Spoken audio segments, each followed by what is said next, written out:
The worst year for a lot of us for our mental as well as physical health. So joining us this morning is best-selling author, coach, and fitness expert, Lisa Goldenthal. Hello and welcome. I'm Lisa G, your host. You're at the top of your game, yet the game is changing faster than ever. Strategies that got you here aren't the ones that'll keep you here. The pressure is relentless, and the fear of obsolescence looms large. That's why I'm here. Welcome to the new podcast series, Disrupted: How to Be Gritty and Unlock Performance. This is your chance where I sit down with today's tops in business, mindset, wellness, and success to help you master disruption and thrive. Thanks for coming, and I'll see you soon.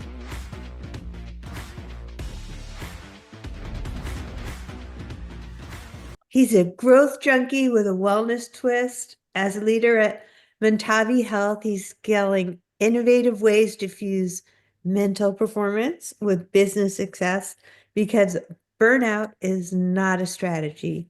A startup advisor, educator, and globe-trotting DJ, he helps people and companies grow smarter, healthier, and a whole lot happier. Whether he's building startup ecosystems, teaching executives skills to tomorrow leaders, or chasing big ideas at the speed of life, he lives one truth: growth without well-being isn't growth at all. I love that. I'm thrilled to welcome to the podcast Corey Hart.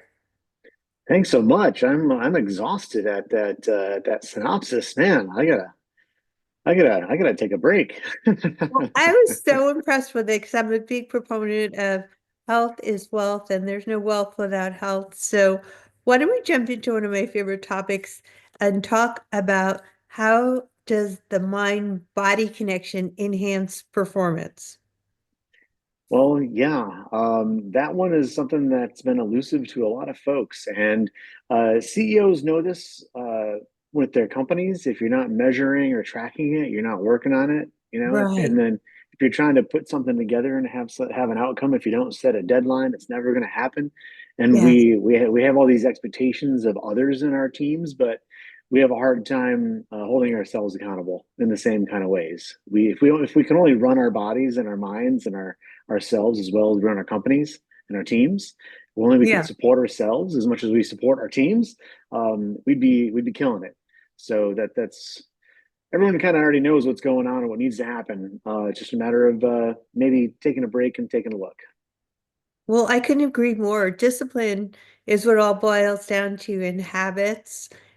And I agree completely. I feel like you gotta be accountable to yourself and a coach for your health as well as your business, because without one, you don't have the other. And I find oftentimes people don't take their health seriously until there's a problem. Right. And we see that kind of reaction happen in people's businesses all the time, right? Yeah. Like it's like running from dumpster fire to dumpster fire to dumpster fire. And sometimes that is the natural state of a business or an opportunity or a contract. And other times you are looking for more of that homeostasis. And sometimes we just give too much of ourselves to those that help us out or our companies, and we just leave our cups empty, and that's too bad because we're supposed to be enjoying the ride, right? Right. I agree. And I love how you said burnout is not a strategy. All we yeah it's we love to just add more to our calendars, and we love to add more to our plates so that others don't have to have so much on theirs. And I see that time and time again with leaders.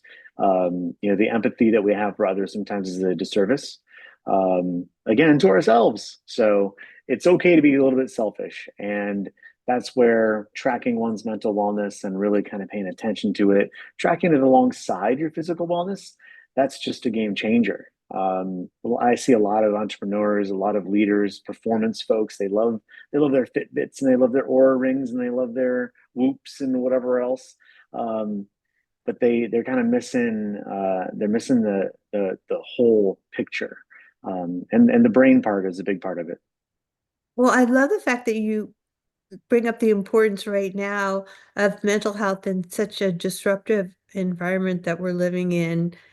How can one track their mental health? I try to check in with myself doing meditation and yoga, but what suggestions do you have? Well, that's something that folks have been trying to crack for a period of time. And Yeah. what's fun about an opportunity that I'm working on right now with Mentavi Health is we've developed a mental wellness snapshot, which does exactly that. It's a combination of 15 different validated screeners that people are familiar with taking when they go see either a therapist or even their family doctor. They take these screeners, but they don't really get much input from like their effort. It's kind of like, oh, great, you did it. There's nothing high risk. You're good to go.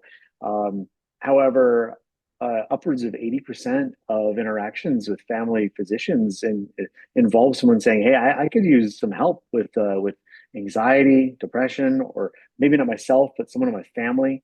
And it's really hard to put our finger on the pulse of what's really happening. Yeah. You need to assess the whole brain, just like you might need to do a whole body checkup, and that's what our new tool does. It's a very low subscription, and it takes about 15 minutes to take this assessment. We surface a 1 to 10 mental wellness score, and it's red light, red. It's like a red, green, red, yellow, green light, like a traffic light. Red, you should probably talk to somebody pretty soon. Yellow, look into it. Green, keep it up, and it's really helped me actually uh, have some stewardship over my own journey. This tool we released last August, and we're talking with employers and therapy groups and different kinds of stakeholders to pilot the product. I'm looking forward to sharing with you, especially someone who does that meditation and yoga and stuff like that. You're pretty in tune with your body. It's kind of fun to see how that actually shows up in the score too. Oh, yeah, I would love to see that kind of data because data is everything.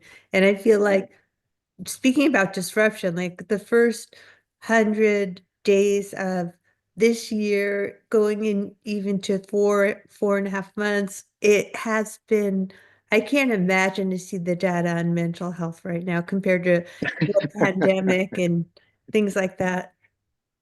Yeah, we're anecdotally we're seeing some spikes in folks interested in what's going on with themselves.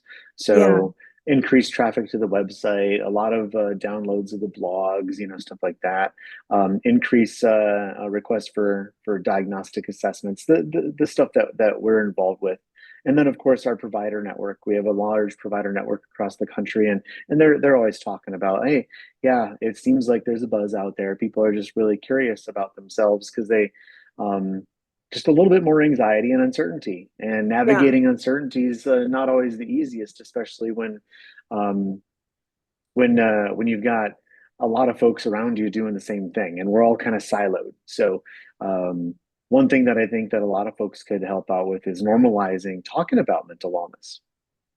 That's such a wonderful suggestion. I mean, speaking of uncertainty, I mean, it's not going anywhere. So how can you tackle challenges without losing your sense of self? Yeah, being honest with ourselves, and of course, looking to your left and to your right, and saying, "Hey, I might need some help," or "Can I be open about something?" Or even being frank about what you need. A very honest ask from someone um, can be really helpful. It's hard to assume that someone is going through something, right? So those kind of open dialogues can certainly help. And if you have anybody close in community, doesn't matter who they are, uh, that can be helpful. And it's really interesting since the pandemic, you brought that up a little earlier, how much time we're no longer spending with other people. We're spending it with our Yeah, devices. We're spending it maybe with people like you and I are talking right now. But right. it's been a significant decline, and it correlates to the overall like wellness and happiness that people are reporting. That feeling of belonging is important. We're humans, and that's part of what we do. Oh, I know it's so important to me as a woman. I feel like women, we need community, we need belonging. And everybody does. I mean, absolutely everybody does. And I think it's so timely to have this conversation with you, Corey. Do you have any final tips for our audience on how can we be unstoppable in our mental health? Give yourself permission. Give yourself some grace. Don't be so hard on yourself. And on the other side of that, plug in and be curious. Part of that, I'd love to offer everyone who listens a trial of the snapshot, because it's something that we really feel passionate about, just offering folks some of that insight. And it's a totally digital product, so we can do that if that's all right with you. Oh, would love that. Yeah, we'll include the link when we send this out. And any final notes that you want to give our audience about how can we be unstoppable in business amid uncertainty, along with physical health and mental health? Well, first you have to support yourself and make sure your cup is full. That's really helpful, right? And then Right. do that again. Look left, look right. How can I help you? That level of grace for yourself and empathy for others. That's a good first step. I love that first step. And so, where can people find more Corey Hart? I know I've been following you for a while in email. Yeah, you can find me at Corey the Hart, CoreyThe Hart, Hart, and that's my handle everywhere. LinkedIn, that's my website, CoreyTheHart.com. Happy to help anybody. Well, thank you, Corey. I will definitely stay in touch with you. I appreciate all of your wisdom bombs. So great to see you, Lisa. Thanks. You too.